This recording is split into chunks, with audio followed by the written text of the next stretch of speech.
The Aokigahara forest reputation debate.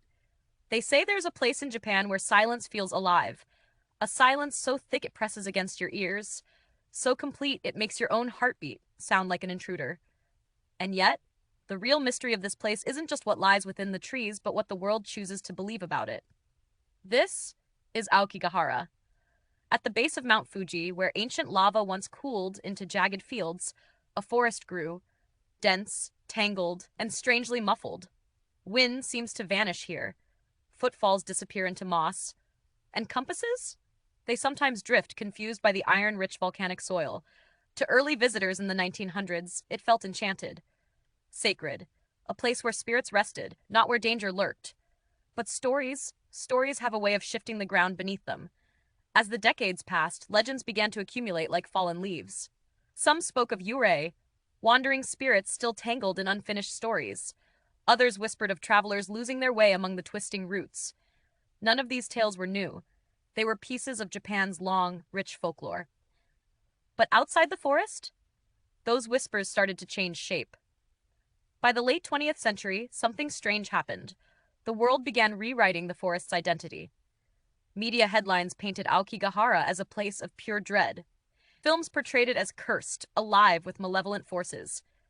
Travel writers leaned into the uncanny silence, describing it as a place where the forest watches you back.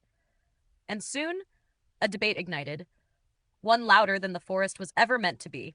On one side, cultural historians insisted, this place is misunderstood. Aokigahara wasn't born from horror. It was born from myth, geology, and centuries of storytelling traditions. They argued that reducing it to a symbol of fear erased the deeper cultural history woven into its soil. On the other side, sensational media pushed a darker narrative, one that sold headlines and set imaginations ablaze.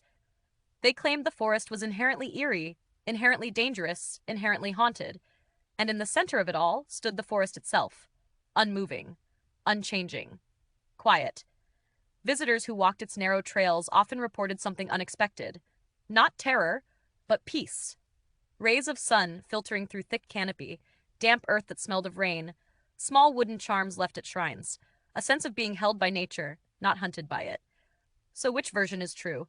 The answer, perhaps, is that Aokigahara reflects whatever story you bring into it. A mirror made of branches and shadow. A canvas where myth, media, culture, and imagination collide. And maybe that's the real mystery. Not what the forest is, but what it has become in the minds of millions. If this story moved you or opened a new perspective, don't forget to like, share, and subscribe to help the channel grow.